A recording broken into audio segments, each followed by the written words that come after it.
ನನ್ನ ಕರ್ಕಶವಾದಂತಹ ನುಡಿಗಳಲ್ಲಿ ಕೇಳುತ್ತಾ ಇದ್ದೇನೆ. ಇದನ್ನು ಕೇಳಿ ಸೇರಿಸಿಕೊಳ್ಳುವಂತಹ ಶಕ್ತಿ ನನ್ನಲ್ಲಿ ಖಂಡಿತವಾಗಿಯೂ ಇಲ್ಲ. ಹಿರಿಯವರಾಸೆ ಈಡೇರಿಸ್ತೇನೆ, ಸ್ವರ್ಗದ ಅಧಿಕಾರಿ ನಾನಾಗ್ತೇನೆ ಎನ್ನುವಂತಹ ಉದ್ದೇಶದಿಂದ ಸಿಂಹ ಜಾಲವನ್ನೇ ಸೇರಿಕೊಂಡು ಹೋದಂತಹ ನಿಮ್ಮ ಸ್ಥಿತಿ ಹೀಗಾಗಿ ಹೋಯಿತ ಸ್ವಾಮಿ.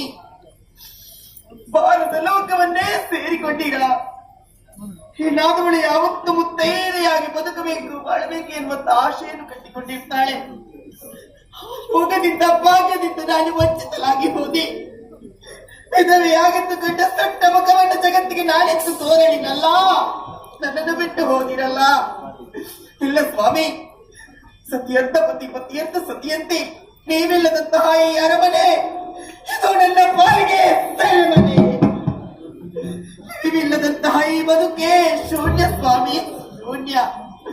ನಾನಿನ್ನು ಅನೇಕ್ಷಣೆ ಈ ಪ್ರಪಂಚದಲ್ಲಿ ಬದುಕುವುದಿಲ್ಲ. ಇದು ನಿಮ್ಮ ಜೊತೆ ನಾನು ಸಾಯುತ್ತೇನೆ.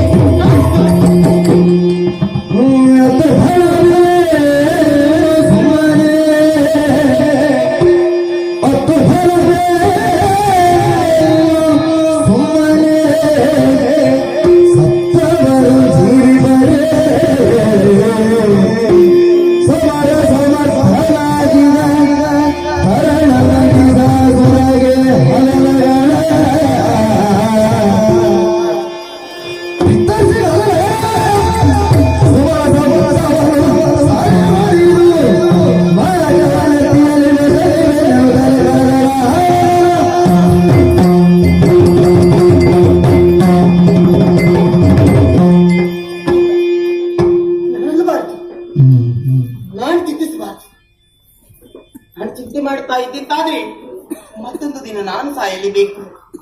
ಸತ್ತವರಿಗಾಗಿ ಅತ್ತೆ ಮುಂತಾದ್ರೆ ಅತ್ತವರು ಮುಂದೆಲ್ಲ ಒಂದು ದಿನ ಸಾಯಲೇಬೇಕು. ಸತ್ತ ಈ ಪ್ರಪಂಚದಲ್ಲಿ ಏನು ಸಾಧನೆ ಮಾಡಬೇಕಾಗ್ತದೆ ಹೇಳಿ? ಹಾಗಿದ್ರೆ ನಾನು ಎದ್ದು ಸಾಧಿಸಿ ತೋರಿಸಬೇಕು. ಹಾಗಿದ್ರೆ ನನ್ನ ಸ್ಥಿತಿಗೆ ಕಾರಣ ಯಾರು? ಯಾರು ಕಾರಣರು?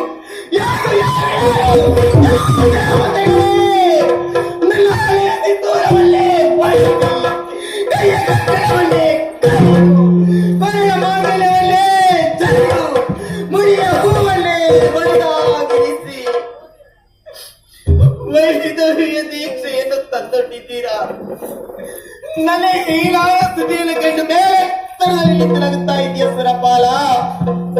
ಇದು ನಿನ್ನ ಶಾಶ್ವತವಾದ ನಗುವಲ್ಲ, ಇದು ನಿನ್ನ ಶಾಶ್ವತವಾದ ನಗುವಲ್ಲ. ಹೆಣ್ಣಿನ ಕಣ್ಣಿನಲ್ಲಿ ಕಣ್ಣೀರು ಬರೆಸುತ್ತಾ ನಿನ್ನ ಕಣ್ಣಿನಲ್ಲಿ ರಕ್ತ ಕಣ್ಣೀರನ್ನು ಬರೆಸಿಯೇನು? ಹಾಗಿದ್ರೆ ನನ್ನ ವ್ಯತಿಯ ಕಥೆಯನ್ನು ಯಾರಲ್ಲಿ ಹೇಳಿ? ಯಾರಿದ್ದಾರೆ ನನಗೆ?